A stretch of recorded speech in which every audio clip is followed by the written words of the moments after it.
Hi friends, healthy snacks కోసం ఇక్కడ ఒక గ్లాసు రాగులు, ఒక గ్లాసు మినప్పప్పు, ఒక గ్లాసు శనగపప్పు, ఒక గ్లాసు బియ్యం వేసుకొని ఇవన్నీ కలిపి పిండి పట్టించుకొని అందులో నుంచి ఒక పావు కేజీ వరకు ఇది తీసుకొని, అదేవిధంగా దీని కాంబినేషన్గా బాలామృతం పిండి మరొక పావు కేజీ తీసుకొని టోటల్ హాఫ్ కేజీ పిండికి ఇప్పుడు మెజర్మెంట్స్ చెప్తాను.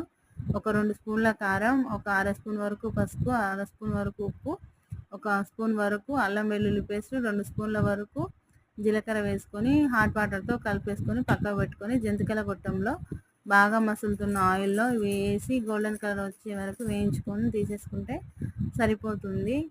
ఈ సమ్మర్లో హెల్తీగా స్నాక్స్ ఈ విధంగా ట్రై చేస్తే చాలా బాగుంటుంది, హెల్త్కి కూడా. అండ్ ఇది రాగి జావతో చాలా బాగుంటుంది. జనరల్గా ఇలాంటి జంతికల్ని మురుకుల్ని మనం ఛాయ్లో తీసుకుంటాము, ఛాయ్ హీట్ అంటారు కదా, అలా కాకుండా ఇలా రాగి జావతో ట్రై చేయండి. రాగి జావ మనకు బాడీని చాలా కూల్ చేస్తుంది కదా.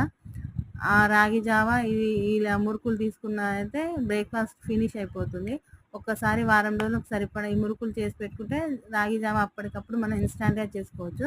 ఇది పిల్లలకైనా పెద్దవాళ్ళకైనా మార్నింగ్ బ్రేక్ఫాస్ట్ అయినా ఈవినింగ్ స్నాక్లోకైనా చాలా హెల్తీగా బాగుంటుంది. అండ్ చాలా త్వరగా అయిపోతుంది కాబట్టి మనం చేసుకోవడానికి కూడా చాలా ఈజీగా ఉంటుంది. ఇలా చేస్తే పిల్లలు కూడా రొటీన్గా కాకుండా చాలా ఇష్టంగా తింటారు. అండ్ మనకు కూడా టైం సేవ్ అవుతుంది. అండ్ హెల్త్కి మంచి ఫుడ్ ప్రొవైడ్ చేసిన వాళ్ళం అవుతాము.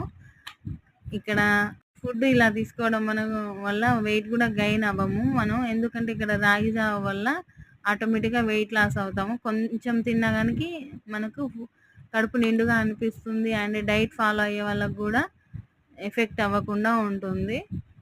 అండ్ ఇవి చాలా క్రంచీగా వస్తాయి, ఎందుకంటే ఆల్రెడీ అందులో షుగర్ ఉంటుంది కాబట్టి. ఈ స్నాక్స్ ఎంత క్రంచీ అంటే మనం ఎప్పుడు బ్రేక్ చేసినా కానీ చేసినప్పటి నుంచి ఎండింగ్ వరకు అంతే ఉంటాయి. Thank you for watching friends.